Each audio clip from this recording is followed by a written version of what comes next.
We're at Freedom Fields. The day is Saturday, December the 2nd, 1643. On this day, the people of Plymouth were unaware that a royalist attack was imminent. They were under siege. They've been under siege since September, October, close siege since the end of November, and all through December, the early days of December. But they were not expecting what was to come.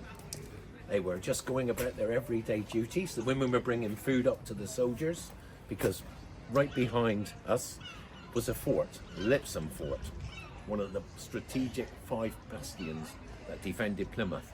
So the men were just going about their everyday duties. Across the way was a large army of royalist troops under Prince Maurice.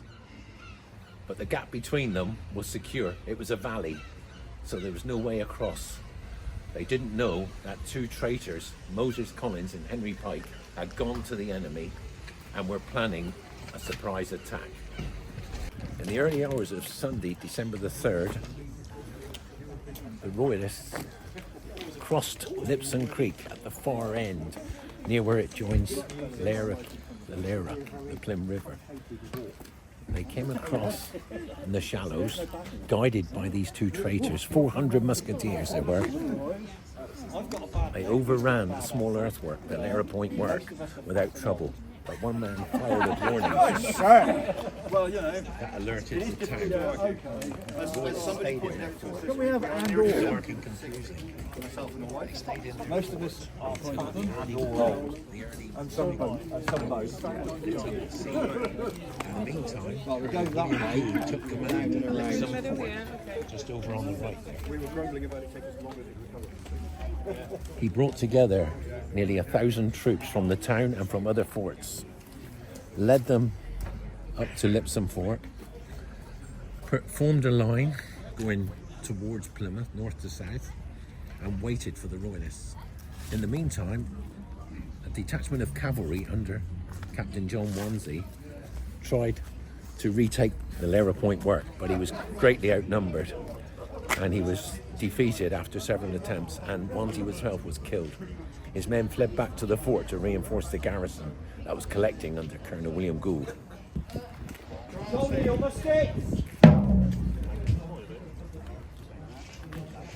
Bring in your muskets to your comfort. Prepare to march. March on!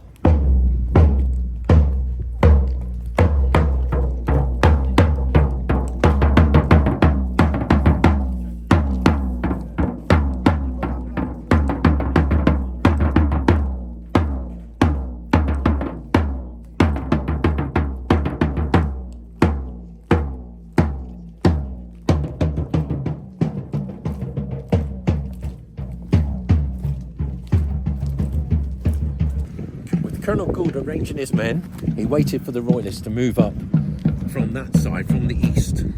Slowly they came across the river, more soldiers. Prince Maurice sent over reinforcements, several hundred more men, to gather together about 1,000 men. Only about 1/10 of his full strength. He sent 1,000 men over here. They lined up just in front of Lipsome Fort, and Colonel William Gould was prepared, ready for them.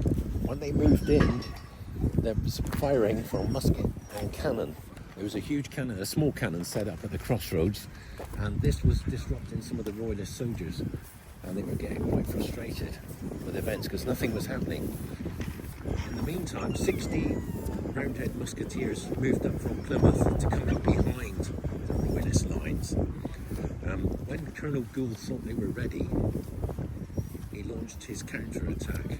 Both sides moved in together. There was vicious fighting in front of Lipsome Fort.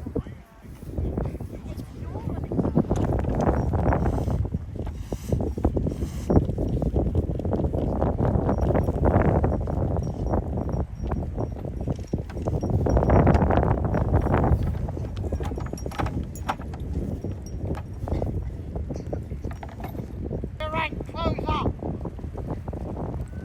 Your 4 present.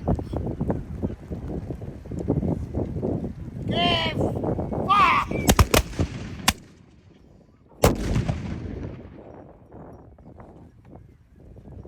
Come on!